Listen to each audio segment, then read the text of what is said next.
Okay, here we go.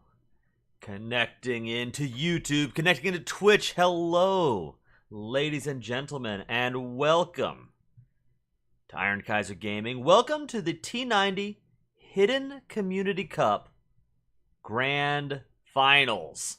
This is for the Otto the Great bracket that we're looking at today. Let me go ahead and really quickly punch in that I am live with the Discord.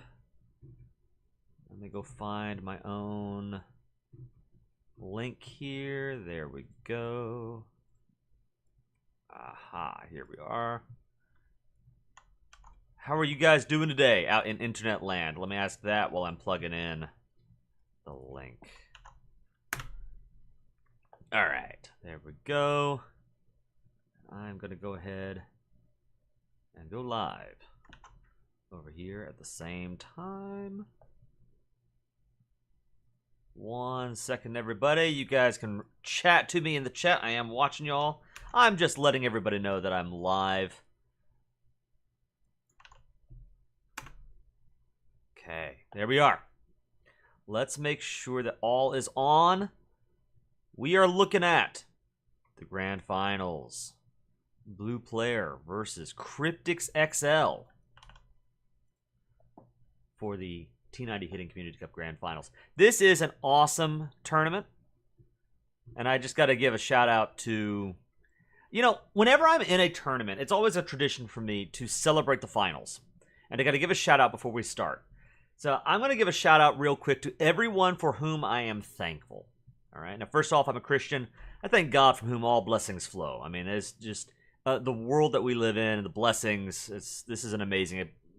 I live a wonderful life, including being able to play an amazing game like Age of Empires 2, be able to share it with an amazing group, a community, a group of fans, especially the T90 community. My shout out and my thanks to T90 for hosting an incredible community tournament. A shout out to all of the fellow players in my bracket. I'm not going to name them all, but there were 16 guys in our tournament, and we all battled it out to get to these two, BluePlayer10 and KryptixXL. And it's just an amazing experience. A lot of the guys that I was able to play against just seemed like really fun dudes, and it was just a really, really awesome time. I am thankful for my fellow casters.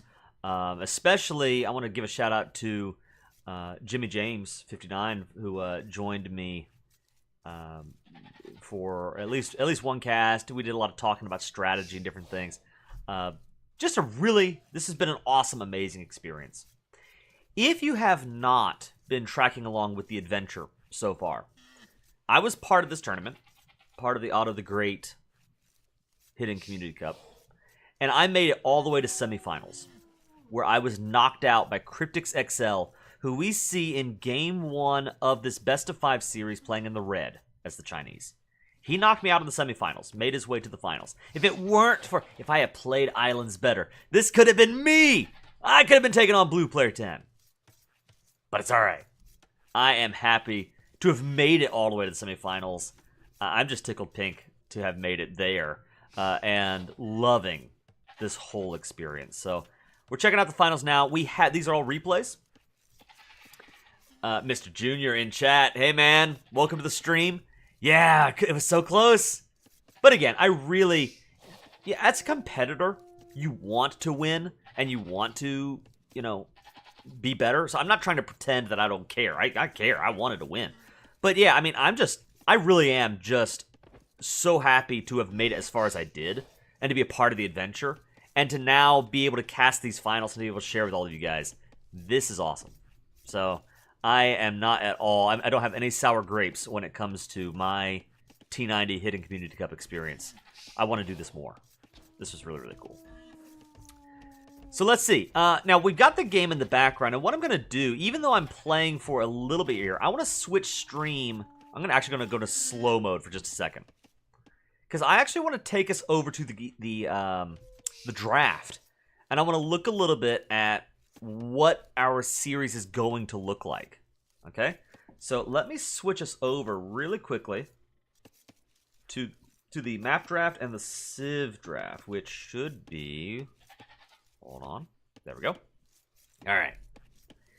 So, we have our Hidden Community Cups maps. BluePlayer10 has picked High Tides and Islands, which is actually one of the maps.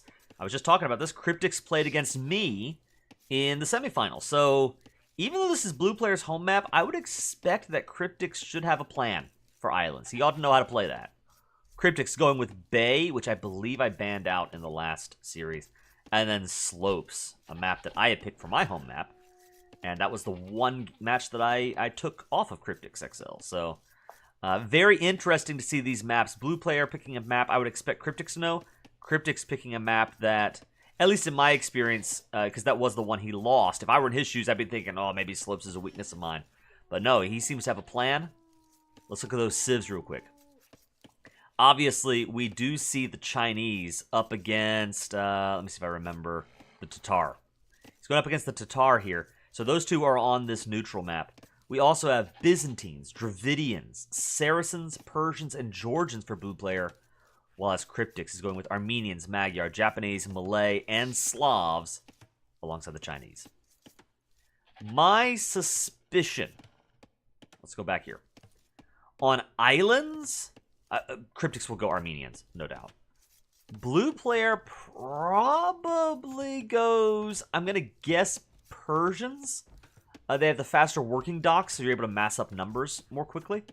I also think Byzantines make sense with the faster firing fire ships, but I would expect Byzantines to be played on Bay. I think the fire ship bonus is more useful on Bay. For the Bay, we probably get Japanese for Kryptix. The cheaper fishing ships would be really nice there. On High Tides, I'm going to guess Tatar. It's very, the sort of open map. Tatar makes sense, or maybe Georgians would be good for that, versus Kryptix. I think he goes either Magyar or Malay on High Tides. And then for Slopes, Kryptix probably goes Slavs. That's my guess. Interesting bands, too. Goths, Hindustanis, Cumans banned for Blue Player. Malians, Mongols, Mayans banned for Kryptix. You know, Blue Player may have made a mistake that I made in my tournament. After I was done, my wife was talking to me and she said, why didn't you ban the Chinese? That's one of Kryptix's best civilizations. And we do see here game one of the series, as I pick us back up into normal speed here. We do see Kryptix going Chinese. He knows the Civ. And it's kind of impressive because the Chinese have a very unusual start. I was playing Age of Empires 3 earlier in the week. Mr. Junior, you were there with me, helping me out. You know, in Age of Empires 3, every civilization has very different bonuses and different openings. Every Civ is very unique. Even the most similar civs are pretty different in AoE 3.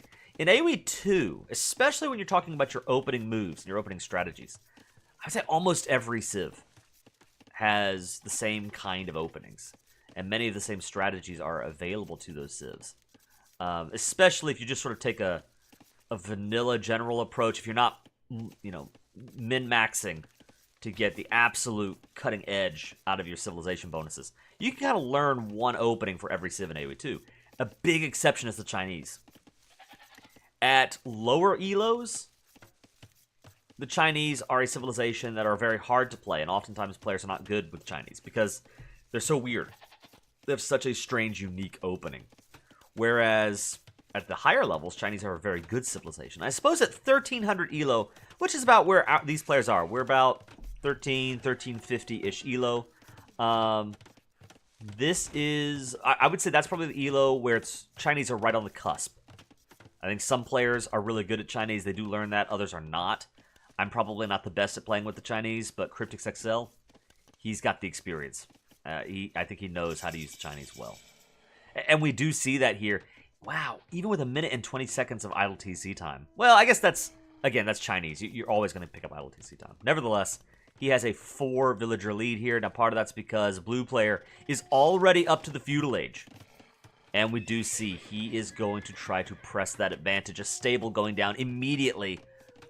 Likely we will see a scout rush. Yeah, when it comes to AoE 3, yes, I am. I'm so sorry. Thank you, BluePlayer, for that comment. Welcome to the stream. Yes, I am, and I clicked the wrong button. So we've been staring at the wrong screen this whole time. Mea culpa, audience. Mea culpa. My bad. Here we go. Game 1. No spoilers if you don't mind, BluePlayer. I'm hoping that we had an amazing series. No, is the Twitch stream on AoE 3? Well, I gotta fix that right now. So, let's go over that. But we gotta jump right back, because it looks like BluePlayer is going to kick off some early aggression. Yes, Noobcaster, that's right. That is exactly right. Let's see. Learning AoE 3 on the ladder. Oh my goodness. Let's see. We're gonna call this... what do we call this? This is the Grand Finals T90 Hidden Community Cup Otto the Great bracket. Fixing that in real time. This is riveting television. Don't pretend it's not. HCC exclamation point. There we go. Done. And there we go. Now the stream name should be updated. Let's get back to the action here. Okay. 12 minutes, nearly 13 minutes into the game. KryptixXL has a 1 villager lead, but BluePlayer has a military lead. And I guess the real question is, think about it, each of these scouts represents 75 food investment. So it's a lot of food that you put into rushing in the early game. You're trying to find damage. There it is. There's 1 Vil kill. For very little. There's lost some HP on that scout, but that's a free kill. The Vil count is even. You've sort of neutralized one of China's advantages at this point. And now you're continuing to apply pressure while being able to build up that eco at home. You're forcing KryptixXL to invest critical early food and wood resources into getting spears out onto the field. Maybe we could have sniped a Vil there. I'm going to go ahead and ask just to make sure. Chat. YouTube chat. Twitch chat. Are we looking good? No more title issues. No more, screen issues. Everything looks fine on my end, but I want to make sure. As we see the scouts, looks like they will go down. Okay.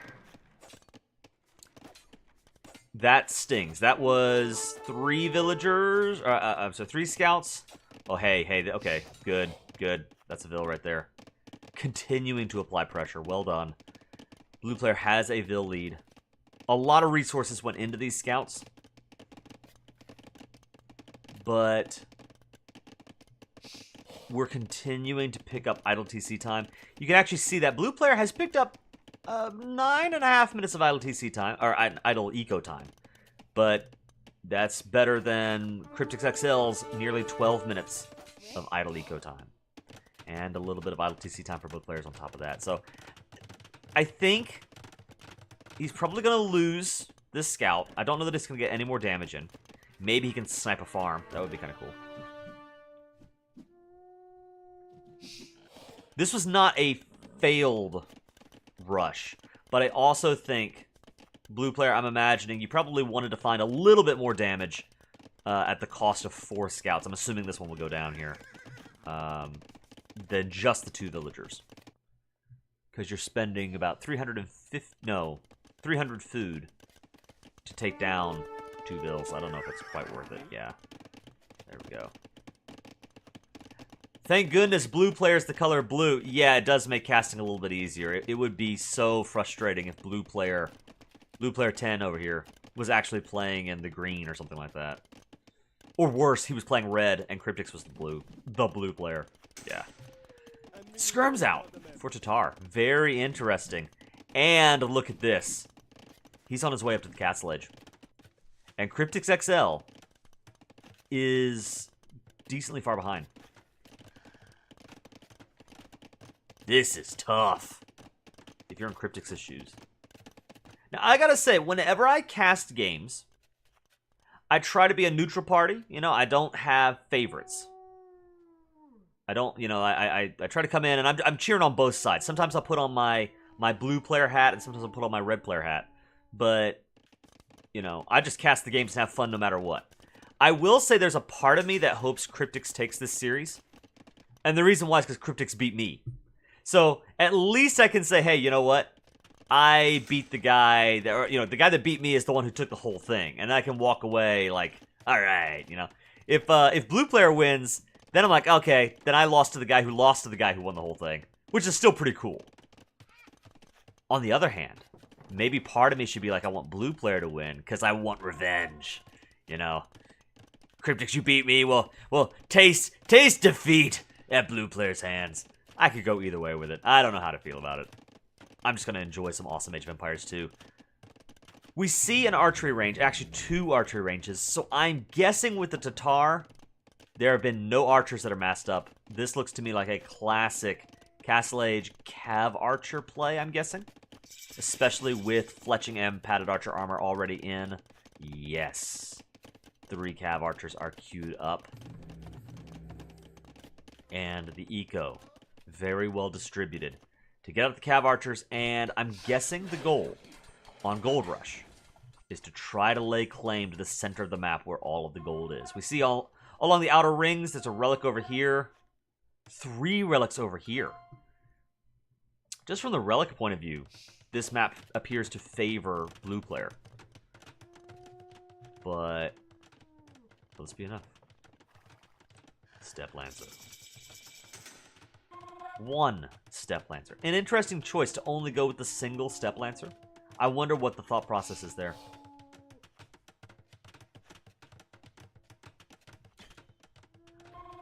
Or if blue player means, it could mean that neither one of you could beat him. Yeah, well, that may be true, but I didn't actually play against blue player, so I can pretend, you know. Anyway, all right, what do we got over here? We have more disruption from blue player. Right now, I think, you hear me say this all the time whenever I'm casting this series. When it comes to Age of Empires 2, it is as much a game of psychology as it is a game of numbers and a game of strategy. There's a psychological element. It's kind of like in poker. They say about poker that you are perhaps even more so playing the player on the other side of the table as you are the cards. And it's kind of like that in AoE too. Sometimes it's all about the psychology. It's all about getting in your opponent's head. And I think blue player continuing to harass Kryptix, even though the numbers don't look that bad. And I think Kryptix is a very good player, so I would expect that he's able to shake it off. But it's got to be a little bit frustrating to be constantly pelted by a scout here or there, you know, a couple of skirms here or there. That's annoying.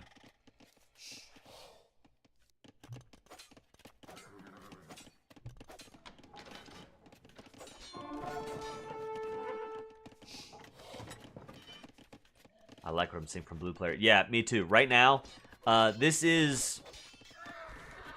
I don't want to say... this is kind of how I'm used to playing. I'm not trying to puff myself up, but I'm just saying the strategy, the style, is to try to get aggression early and make something happen off of that aggression. What I saw from Kryptix in my series is he tends to be more the other way around. He is a player who is very strong as the game goes late. And that's not to say he's a bad early game player. I've seen rushes from Kryptix. I've had games where he was able to just... Ooh, look at this. Well, let me interrupt myself here. We got some action. More camels for Kryptix than for blue player, but kind of a... I think if you go with the camels and then you have the Cav Archers as support, you should be able to take out these camels. That is a good fight for blue player, I think. Even though Kryptix has more military count, I think it works in blue player's favor because those spears are not very useful. Not right now.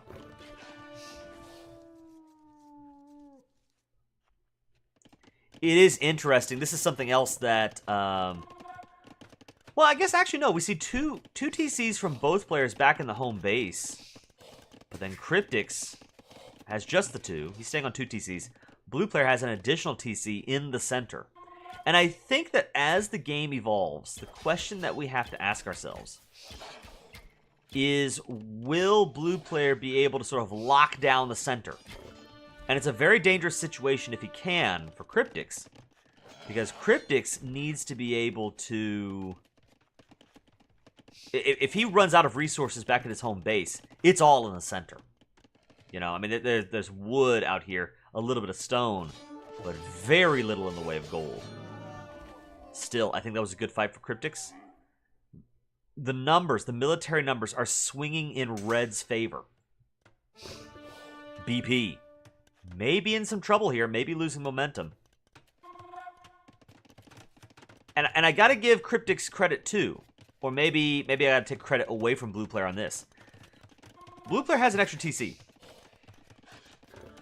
So he's got that extra economic potential, but right now he's only up 4 villagers over Kryptix. He has accumulated 5 extra minutes of idle TC time. That might be worth it. I mean, it may be that he was doing that in order to save the food for critical technologies. Ooh, that's gonna go down. Alright, back over here. Kryptix is running away. There's no snaring in AoE2. So that means... Oh, wait. Oh, the fights. Big kills there. 1, 2, 3, 4 camels down for Kryptix. The military numbers are back in Blue's favor. The spears coming in, though. Oh, camel down. Pulling away before things get too bad. But he's going to have to deal with those spears, and I think he already has an answer in Cav Archer. Look at that. They were trying to raid. I don't think he actually found anything, but I like the thought process there. Yeah, it's a different game.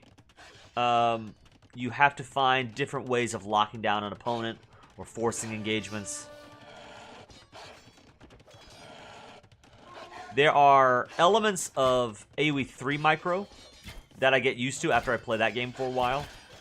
And then there are AoE 2 micro elements that AoE 3 doesn't have that I get used to, and I'm like, oh man, it feels different to not be able to do that.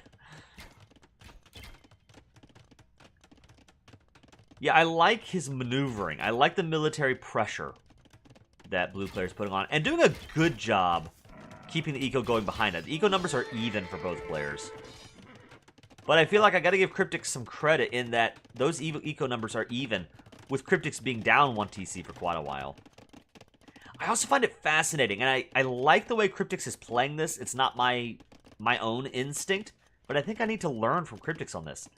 I like how he doesn't just rush to the center, but instead takes his time at home, builds up his eco, and then pushes into the center with such a strong force.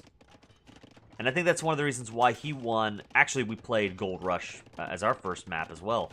I think it's why he won Gold Rush. I moved out into the center early, I claimed it, but then just didn't have the military to hold on to it, and he was able to push me off. Islands, yeah. Islands was kind of similar.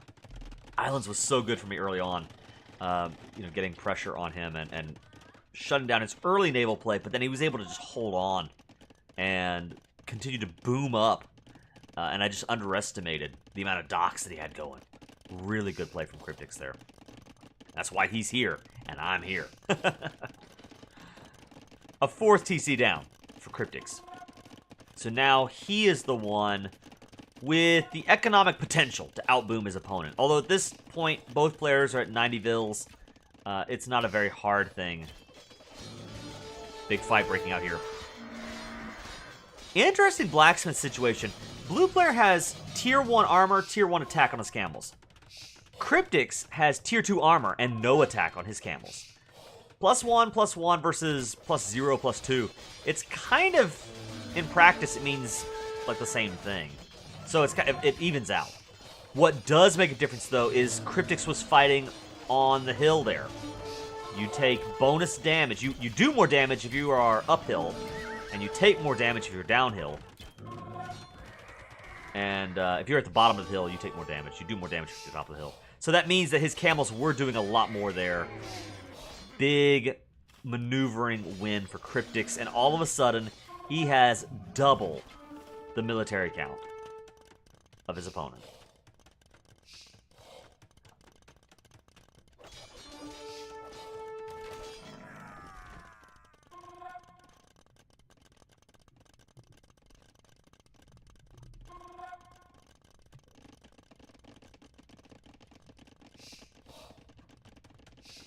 He has armor because of the Cav Archers. Yeah, that makes a lot of sense. You got to deal with those Cav Archers. You need the armor in order to make it. To get into the Cav Archer's face. That makes sense, yeah. Certainly, if you're playing Knights versus Archers or something like that, the priority is armor. So I like that play. But in a melee versus melee situation, it just kind of evens out. Just calling that out on the battle there.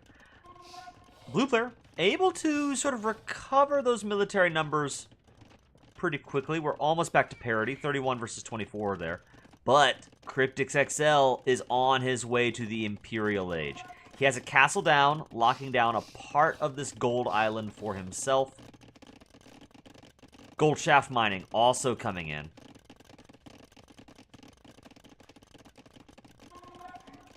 And it looks like the play here is Camel. Camel is going to be his main unit. Now, Camels, even with their blacksmith techs, they don't have the most pierce armor of any unit in the game. I mean, they start off with a default 0. So I'm wondering, if I'm the Tatar player, what is my response to a bunch of camels? Do I just go all in Cav Archer? Is that the play here? That would make sense. And we see that that appears to be what Blue Player is doing right now. Is he's thinking, hey, I am getting Iron Casting. I want those tier 2 attack techs. Maybe you have the camels as a front line, and then the Cav Archers behind that. I think Cav Archers your main unit here. You just combine that with a good front line. Don't fight this yet. Right now, as camel versus camel, it's 16 versus 20. Red has more camels on the field, and then he's got the archers on top of that. Okay, at this moment, no. Let's see. We may lose a unit or two here. No, no ballistics in yet. He's not going to see it. He's not going to see it. KryptixXL getting a castle down right in the center of the map as the Imperial Age comes in. Trebuchet already out. Blue player is halfway up to Imp himself. Kryptix. Pop-capped. He's housed. Well, he was housed. But now the castle goes up.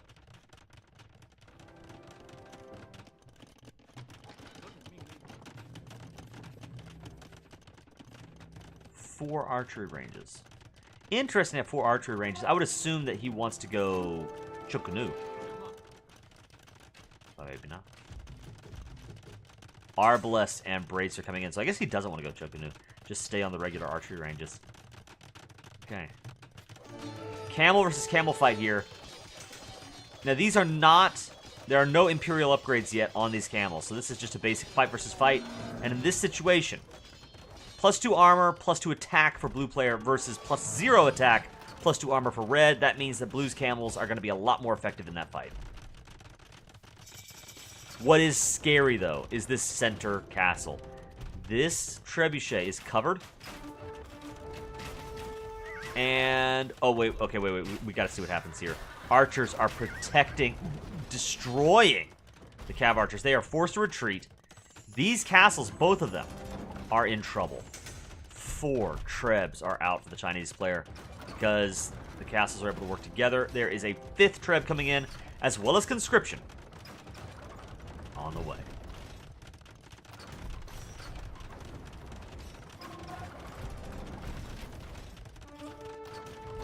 So what do we see? We see light cav coming in for blue player. I like that play. That makes sense. If the game can go late, that'll be a really good move. And light cavalry do have a bunch of pierce armor.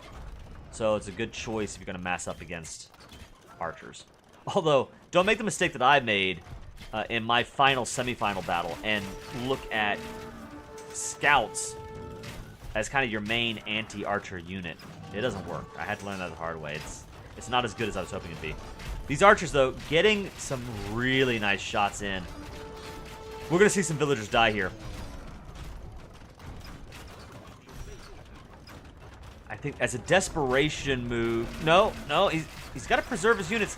Knights are going in, which I understand why. They're more heavily armored than camels.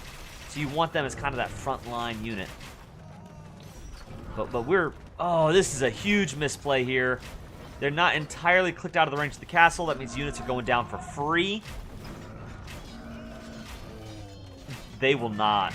The archers win this fight. Especially... Oh, no. Yeah, Kryptix. This is the Kryptix that I ran into in my series. I mean, so many of the games that I played against him were just like this, where early on it felt like me being in Blue Player's shoes here. Like, I had an advantage, I had momentum, and then he just is able to build up these big numbers in the Imperial situation. He has advantage right now. I'm not saying Blue Player is out of this. We see a move that Blue Player is making I was not very good at, is he's spreading out his eco. So, if he plays this right, this could go on for a while, and he may find an opportunity to swing things wildly.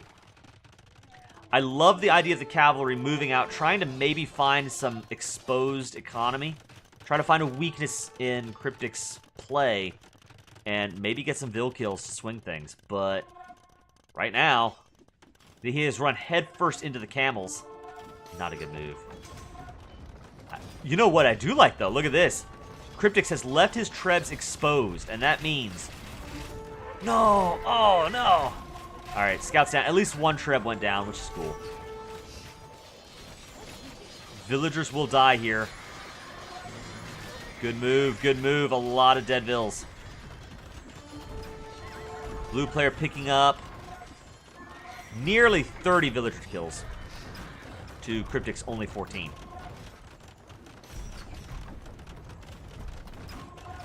Yeah, Blue player says I was obviously focused elsewhere. Absolutely, that's what I mean. I hope that came through. I was saying, yeah, you were focused on other things, and it's just a misclick, right?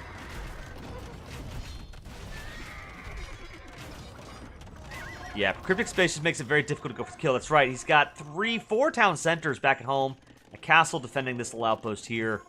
It's going to be hard to raid. This guy's tough.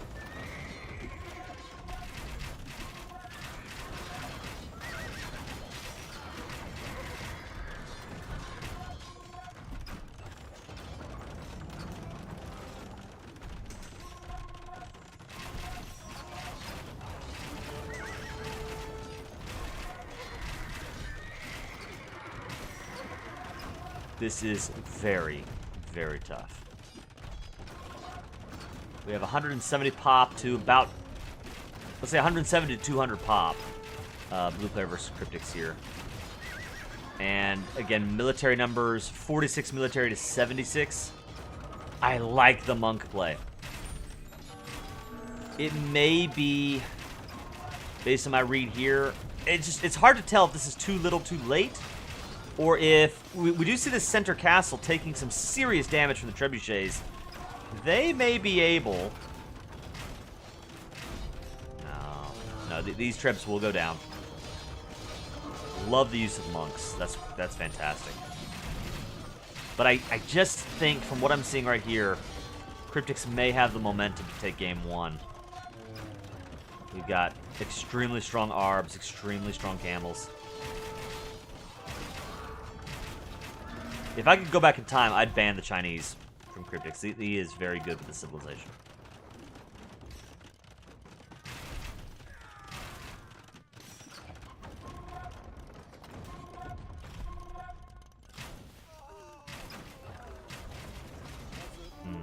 Skirms kind of caught out as the camels are coming in for some damage. They're not going to do a lot there, but a couple of skirms will fall.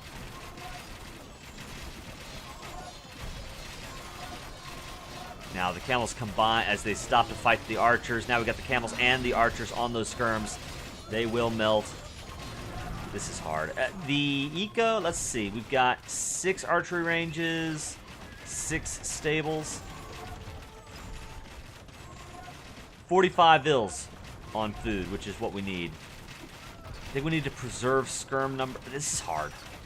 This is very, very hard. I like the idea of switching to skirms and spears. That is a great choice. It is a slugfest at this point. It's just a grind out slugfest. And Kryptix letting some archers die there that he did not need to have go down. But now these skirms will get cleaned up. And this is the part right here that if the food eco gets shut down, then you're not able to train your trash. If they have to hide in the TC, they can't get in those resources. Wait. Will we see maybe some serious damage here? We do see camels falling. Kryptix is maybe, again, distracted elsewhere, kind of like we saw earlier. Kryptix distracted, losing a lot of camels he does not have to lose. Blue player needed that. That was a really big coup for him. Well played.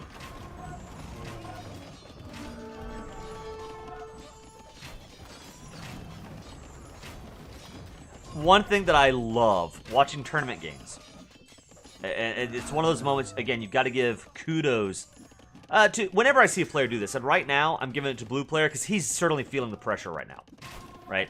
And he is keeping it going. Like he is pedal to the metal, continuing to fight, continuing to figure out what kind of plays can I make in order to turn this thing around. And I love the tenacity. It's one of my favorite things to see in Age of Empires 2 is sheer tenacity and finding ways to pull victory from the jaws of potential defeat. It is really, really cool to see. Well done.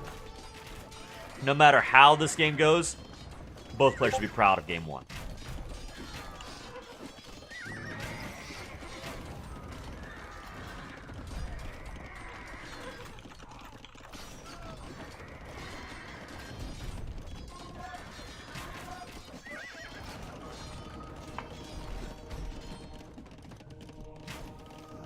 Let's see.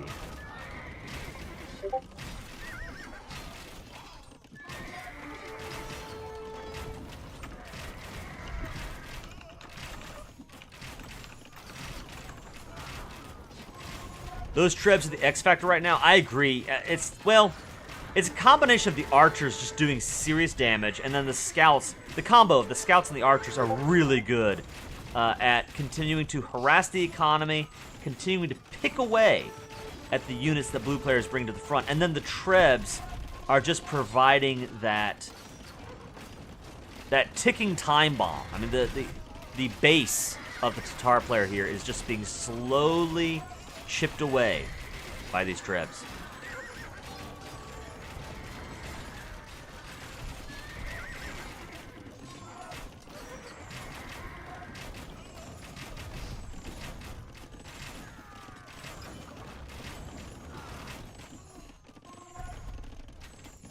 I think, I'm asking myself right now, like, if I were in, let's see, BluePlayer10 says, my thought process at this point in the game was to play on, despite my brain saying it was over, because it was a 9 a.m. start in the first game of the day, I thought I'd see if tech switches do anything and learn about the opponent.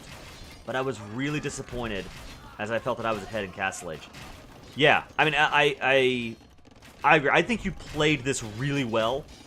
Your Castle Age was great. Very, very well done. And I'm not going to come in and say, like, well, here's what you should have done. I mean, no, I think you played it really well. Kryptix is, at least game 1 here, I'm guessing that he's probably going to win this. At this point, I'm putting myself in your shoes and thinking, what could you possibly do to turn this around? It's tough. I like the switch back into Cav Archer. It does, I think, maybe represent a potential to kind of hit what he's got, but yeah, I put myself in your shoes and say I'd probably make, if I were playing on a good day, I'd be doing the exact same things you were doing, and I mean, I'd lose.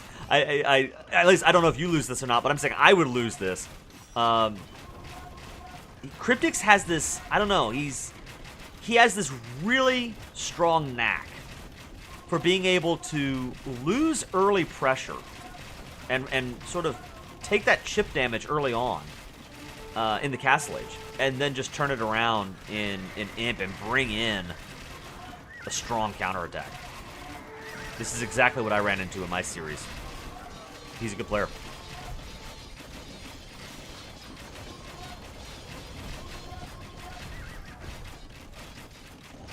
Haha! Yes! The flaming camels. I forget. I think that they have currently been changed to where you don't need Timbered Siegecraft in order to get them anymore. I think that's already in. That was in the last patch. So it's kind of cool to see them in. That would be a good choice against masses of Light Cav. Against the Trebs, I don't know that they're going to be super effective. It's funny because my style is usually defensive and absorb pressure and never give up. I love it. Well, we're certainly seeing in this game, I think we see echoes of that. The never give up element is certainly there. The fight on. This is not a ranked game. This is a tournament, you know, and this is for the finals. So again, I love and respect the tenacity of continuing to fight on. Even if you lose, maybe you learn something about how he plays and take something with you into the next battle. I like it. So, well done. But at this point, here's the issue. I've not really highlighted the economy so much. Both players are pretty even. 123 bills for Kryptix, 113 for BluePlayer. But you know what? BluePlayer completely out of gold. That means that as these Cav Archers go down, they cannot be replenished. And sure enough, BluePlayer feels it. He calls the GG. And that is game one for Kryptix.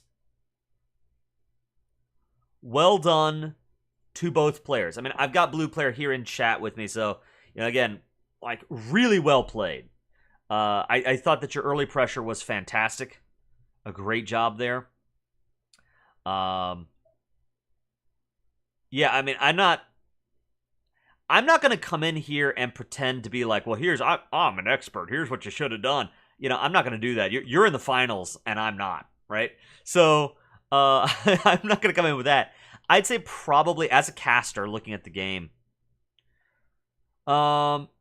maybe what swung game one here for Kryptix was for all of that early aggression, it didn't translate to an early eco lead. There was an eco lead for a little bit, but it was never significant.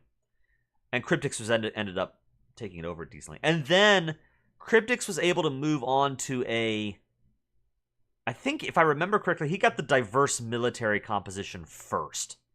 And it ended up being more effective. When he got those archers out, I think he surprised BluePlayer with the archers. And by the time BluePlayer started to make that switch to deal with archers, Kryptix already had momentum and he was able to build on it. I think that's how I'm reading game one and the main issues there. But plus, you know, the castle up in the center, that central defensive location is really big. Yeah, Mr. Junior chiming in with that exact thought. I agree. It looks like, as we're going to enter into game two, we may have a special guest joining for game two. So I am actually going to welcome into chat. Let me get on call here. Let me make sure he's ready to go. All right, hold on. You ready to join in? I have the Disappointed Invader. It looks like he might be joining me for a co-cast, which sounds absolutely amazing. Because Disappointed Invader, unfortunately, he was not able to make it out of the group stage, but he is the one group stage opponent that beat me. We had an amazing series against each other, and Disappointed Invader had some awesome Celt play and bypass, and beat up on my Bengalis. And we had just an amazing time both playing and then talking to each other after the games. So it looks like he might be joining in. He says he's ready. Let's get him into the call.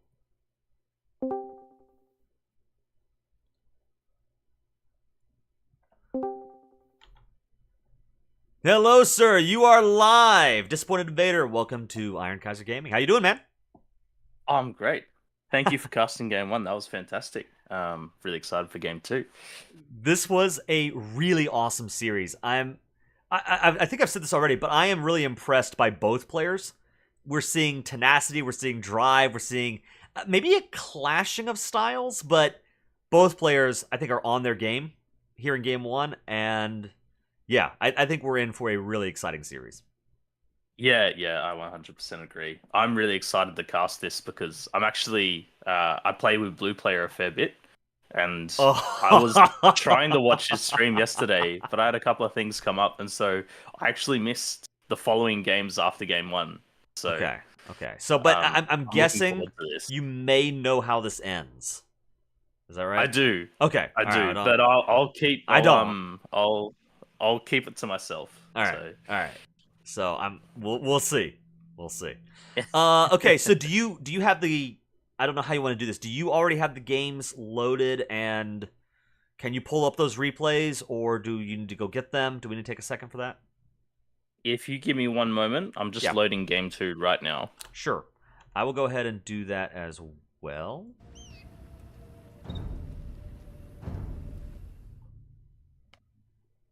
Let's see. Spectate with Capture Age, Game 2.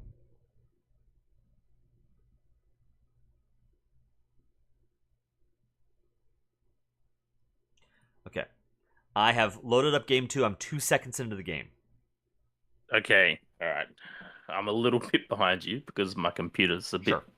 Yep. slow. Not a problem. Take your time. All the time you need. I did watch a bit of your set against Cryptix. Yeah. Iron Kaiser. I was not that I think Cryptix looks really strong, but I was hoping you'd make it through to the final after our fantastic set in the group stage. Yeah, I mean, I was saying that at the beginning of the stream. Like, I certainly hoped to make it. I mean, as a competitor, you join a tournament, you want to go all the way. But honestly, I was just so excited and happy to make it as far as I did, and to just have the experience of playing this kind of Age of Empires, to play against guys like yourself, and to be able to connect with fellow fans of the series. It was an amazing experience, and being able to cast the finals here like this, I mean, I love it. I'm not walking away with any sour grapes. Oh, good. I appreciate what you're saying. It means a lot to hear that, but yeah, I'm really happy to have made it as far as I did. So, Cryptix clearly, you did really well. Yeah, he's a very strong opponent. I will admit, after the stream, I was kicking myself a little bit. I'm thinking, man, I could have, especially Islands, the map that we're on right now. When I was on Islands, I went back and replayed that game in my mind 2 or 3 times. If I had just done this differently, maybe I could have won it, and I could have changed everything. But still, it was really fun. I think Cryptix was the better player that day. He deserved the win, and you just got to shake off that. I don't walk away with sour grapes. I'm really just jazzed. I'm excited to just be able to cast this and to have made it to the semis. I remember thinking the same way about you. When we played our series and you beat me in the group stage, I was rooting for you to go all the way. I was hoping it would be the two of us to go in. And so I remember watching. I loaded up your series, and yeah, it was really awesome. And I felt the same way. Like, oh man, disappointed Invader didn't make it through. I was really bummed. I was too. I thought I had a good chance after I got the win against you. Like, that kind of turned things in my favor briefly. Yeah. But the other opponents did their research against me. And yeah, I suffered the consequences. I would love to jump in on that. I'm going to ask you a question about that, but let me know if you're still. Let me know where you are as far as the game goes when you're loaded in. Yep, I'm at 5 seconds. 5 seconds. Okay, wait a minute. 5 seconds. 3, 4, 5. There we go. Okay, on 3, we'll go ahead and boot up the cast. 3. All right. 2, 1, go. All right. Islands. We've got Cryptix playing his Island Civ, the same Civ he used against me on Islands. Armenians versus BluePlayer going as the Saracens. That surprises me. I would have assumed he would have gone Persians for the faster TC bonus. Huh. Yeah. I think this is I think Islands is a niche skill of BluePlayers, in my opinion. And so he's got a couple of things up his sleeves, and the Saracens play is definitely one of them. So I'm excited to see how this game goes. I am fascinated. So I don't remember. I'm thinking about what sort of naval bonuses does BluePlayer have? And what jumps to my mind is not really the Navy, it's the market. Is he going to be using the market to get some kind of early naval pressure out? Or maybe... Yeah, so... I don't know. You tell me. I mean, the market's great, but the big thing, I think, is Saracen galleys fire 20% faster, I believe. Am I completely blanking on that bonus? That's amazing. And I bet you that's stronger than a +1 damage for Armenian galleys, is it not? Yeah, I think so. It's kind of like Ethiopians' archers.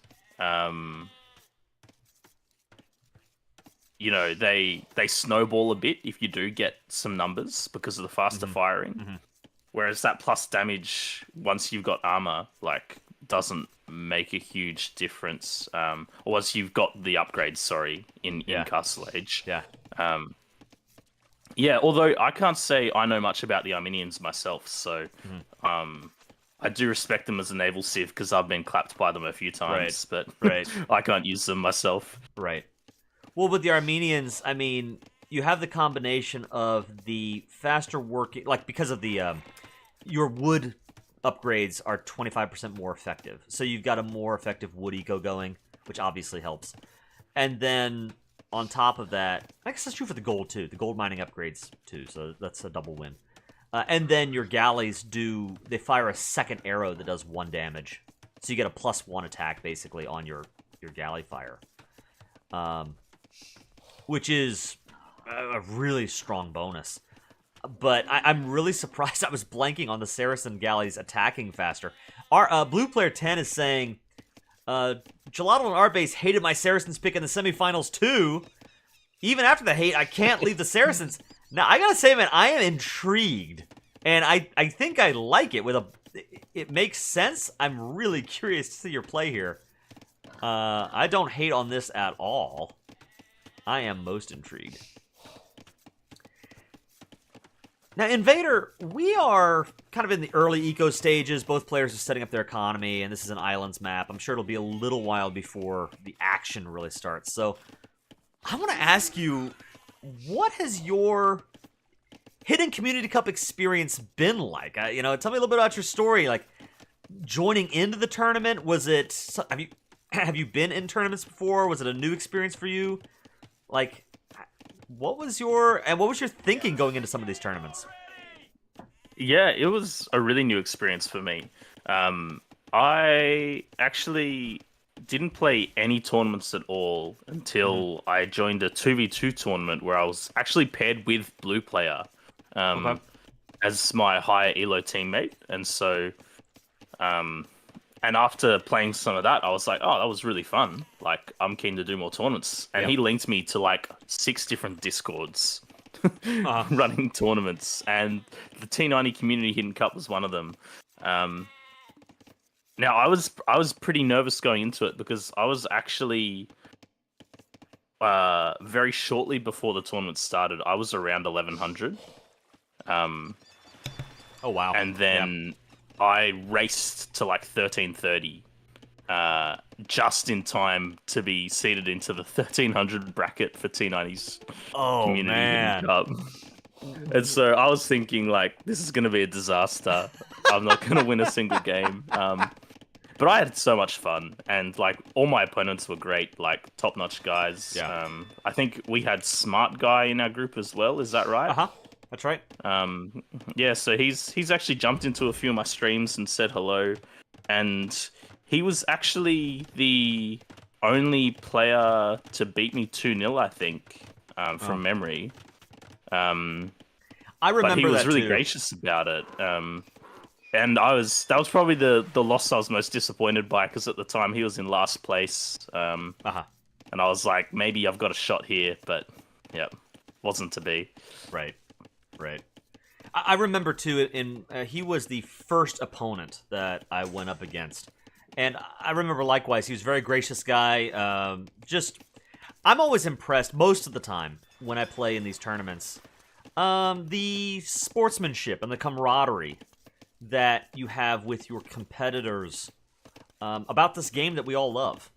It's been very rare that I've run across somebody who was, I don't know, just sort of, how do I want to put it? I've not run against anybody who was mean or, a bad sport about things. Probably the worst I've ever run across are just people who kind of stop chatting to you so much after you have won a series. But yes. like that's if that's the worst you can say, that's not bad at all. So we see here. I'm keen to watch how Kryptix plays Islands, because I after losing my series, I'm wondering, what did I do wrong? How did he win this? Because I feel like I had initial momentum. So yeah, I will be watching him very closely. But clearly, if BluePlayer10 is your teammate, you are coming into this with, you have a fan. You are a fan. You're rooting for BluePlayer to take this all the way. I was saying at the start of my stream, I don't know who to cheer for. I kind of want Kryptix to win, because then I can say I lost to the guy who won the whole thing. But then I kind of also want BluePlayer to win, because then Kryptix can feel the sting of defeat like I felt. Yeah, I think going into it, like, obviously, yesterday, when I turned on the stream, when I turned on BluePlayer's stream, as my teammate, I wanted him to get the win, right. But I didn't want it to be a clean sweep.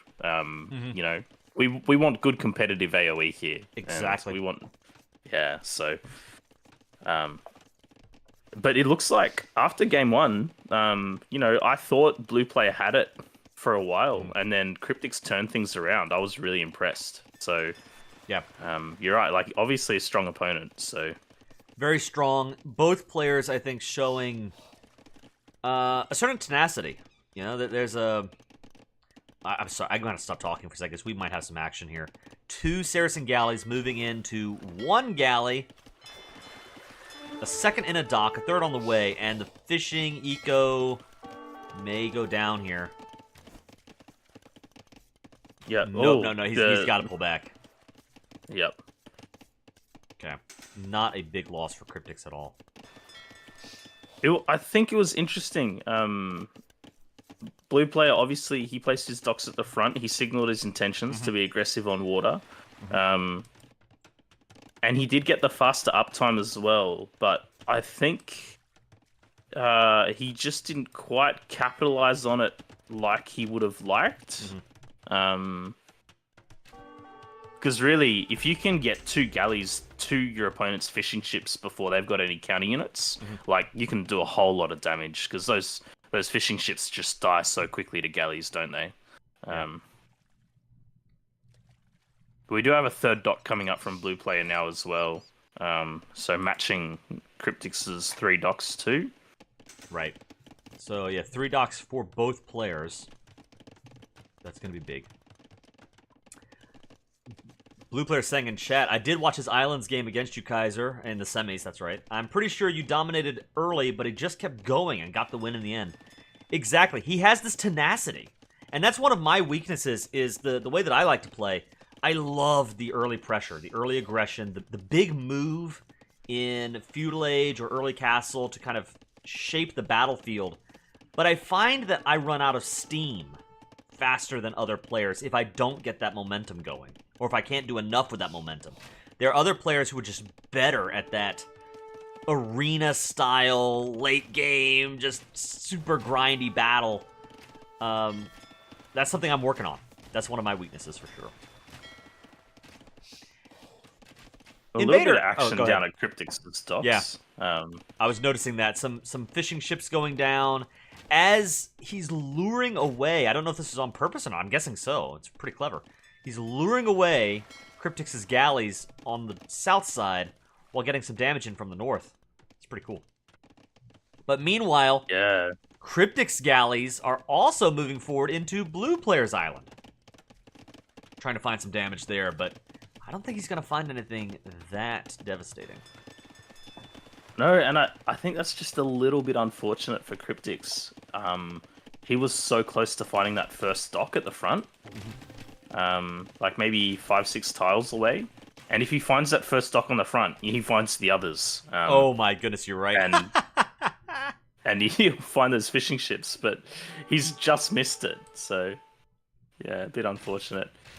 I do really love outposts from Cryptix early on. I think that's really important, especially on like this map gen. The island's quite large, so there is space to land early. Right. I really respect that move, I think.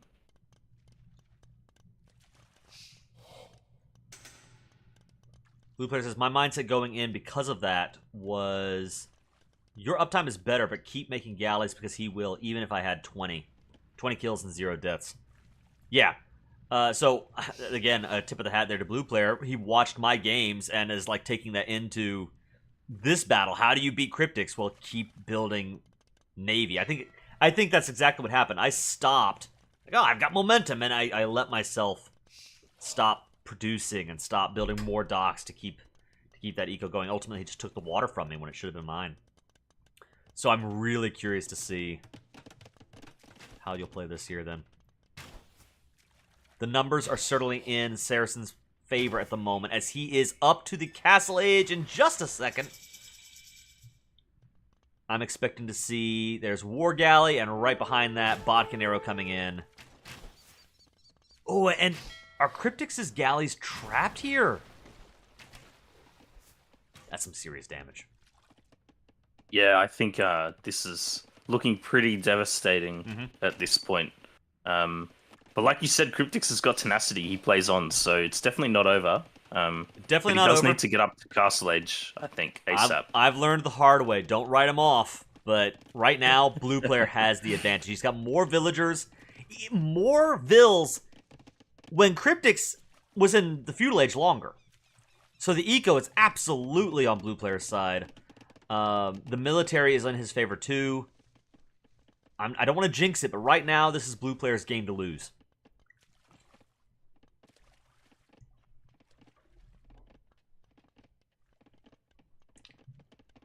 Mr. Junior in chat says, I'm curious to see what happens with the small islands.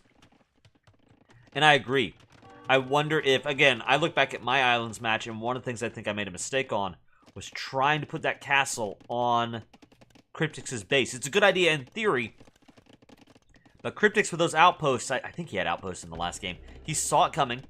He was able to respond to it, and I think ultimately that cost me a lot more than I got out of it. Oh, we do have a transport ship from BluePlayer as well, by the way. Oh, wait a minute, Vils and a scout. You know what? BluePlayer says, no, I'm going to use the same strategy, just do it better. He's not going to build a castle, though, which is what I went for. And this is probably a smart... Wait, no, I'm wrong. He's using the market. He's getting a cat. We are going to see a castle drop early on this island's map. Yes! 80% of people would resign when the opponent gets castle age, but not this guy. Yeah. What an awesome use of early momentum. This is so good. I'm jealous. I'm jealous, BluePlayer. This is how you do it. Because he does love his team islands. Yeah. I'm taking some mental notes.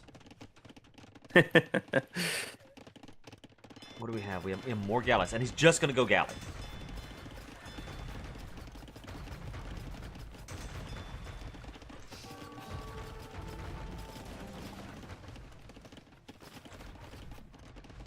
You know something I'm very embarrassed to admit, but I'm going to go ahead and admit it. I'm going to admit it live to all of the internet. When I played that Islands game against Cryptix and I picked Romans, I think it was a good pick. You know, the extra armor on the galleys was really nice. The Castle Age unique tech makes them fire faster. So, or gives them more range or something like that. It was a good pick. But, for all of that, I did not realize that they do not get demo ships until I was actually playing the game. Oh, no. And I was like, wait a minute, where are my demos? Oh, no. I don't have demos. So, you said that just before the tournament, you made a jump from 1100 elo to like 1330 elo. Yes. Which is amazing. How did you pull that off? It was pretty crazy. I was actually chatting to a fellow Australian top player, and I was kind of stuck swinging between 1100 and 1k, and I was like, I really want to improve. How do I do that? And he said, just learn a straight scouts build. And what he didn't mean was learn to do double all-in scouts. That's not what he meant, but that's what I did. And so my strategy was just to pick Arabia, play Magyars, and I would go double scouts, double stable, sorry, and literally all in scouts. I'd get bloodlines, I'd get armor, and I would just flood scouts. And I'd usually be in feudal age for a good 3 to 5 minutes longer than my opponent, but it didn't matter because I had like the 20 scouts in his base. So I have to call this out as we're seeing it live. BluePlayer doing an amazing job splitting his navy up into 3 separate groups and continuing to harass Kryptix, just confused on what to do. He's keeping his navy in one ball.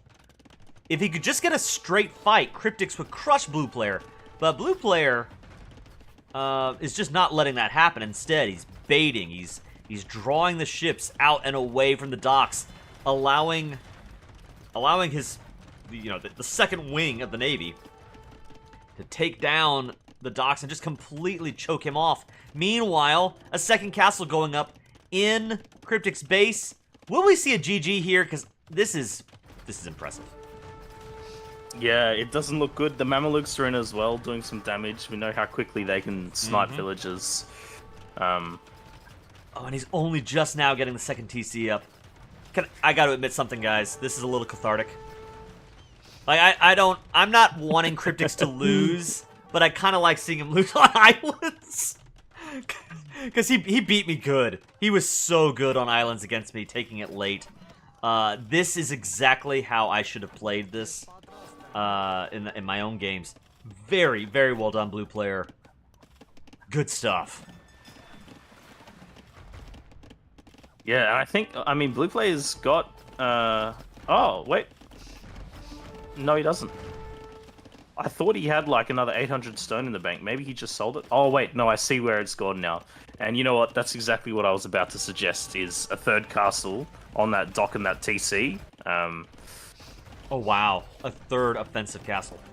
Oh, but well done from Kryptix. He gets the house down to block the castle. Which probably keeps him in the game, honestly. Yeah, this castle is too close to Kryptix's navy. These vills will go down if he tries to hang on. No, yeah, that's a mistake there. There it goes. A little bit of a misplay.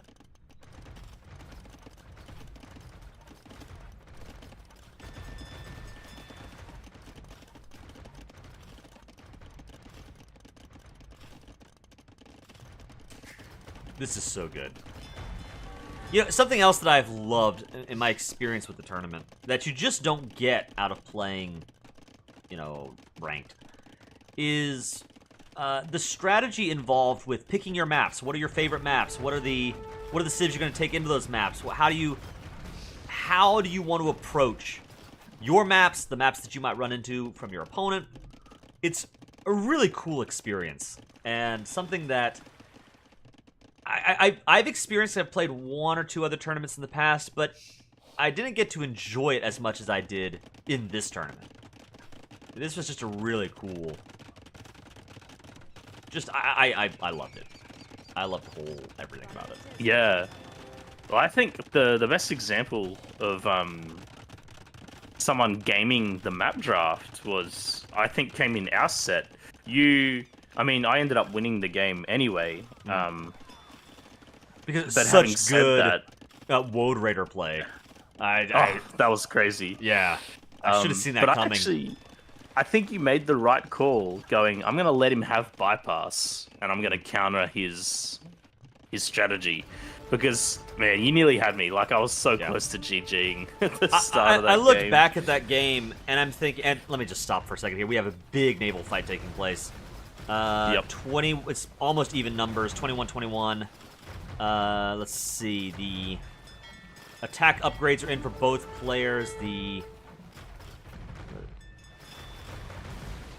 Armenians, of course. So it's almost even, but the Armenian ships do fire that extra arrow. So in an even fight, the Armenians actually have a little bit of an advantage. Blue player realizes it, pulls back. He overall does have more numbers, though. I wonder when he's going to want to actually take that fight. Because I think 28 versus 21 is probably enough. Great job claiming the center islands at this point in the game. I like it.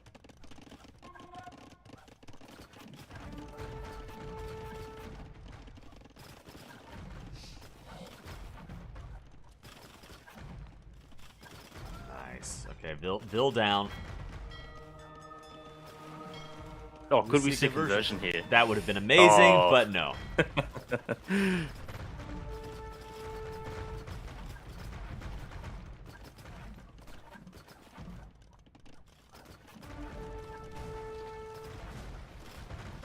I just love how our Saracen player here is using multiple groups of ships, splitting them up to cause damage across the map, flanking his opponent.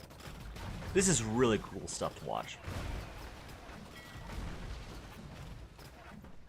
Yeah, I mean, credit to Cryptix though. He's hanging in there. Like, yeah, we were suggesting that maybe the GG was coming a while ago, and he's only, 400, 300 points behind now. So, despite losing over half his island, he's hanging in there. He's not given up. Yeah.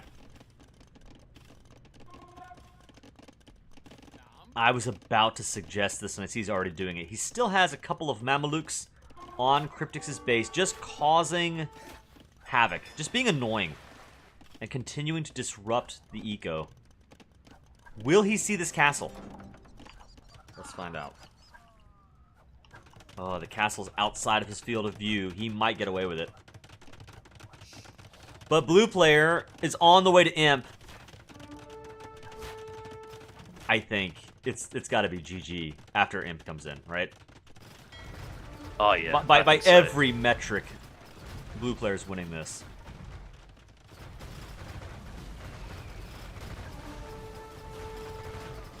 Mr. Junior is calling it. He's saying even with blue player doing everything right, Cryptix is still being scary.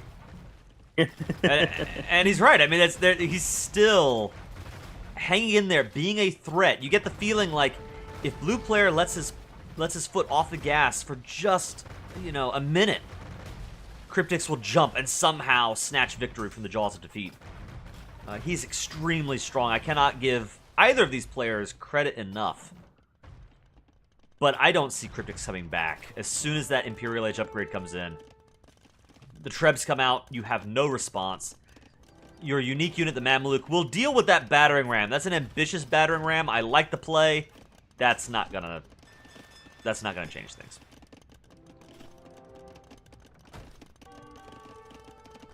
Oh, blue players just said apparently he had a castle foundation sniped. No, I missed that. 650 stone down the drain. Oh my goodness.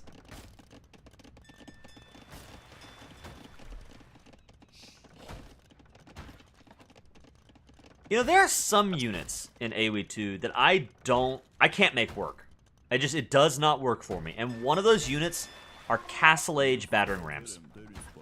I could just seem to never use them effectively. And I guess actually maybe you should show me how to do it, because in that bypass game you made it work. But there it is. There's the GG, just as predicted. Yep. Well played. 1-1. We have a series. 80 galleys for blue player versus 65 for Cryptix. Again, I always like to give a tip of the hat to the player who loses the match, and so last game we saw from blue player just incredible tenacity. This time it's Cryptix, really hanging in there, continuing, like Mr. Junior said, to be a threat, even up to the end. It never felt like he was just. I mean, he was behind the 8 ball, but it felt like he was all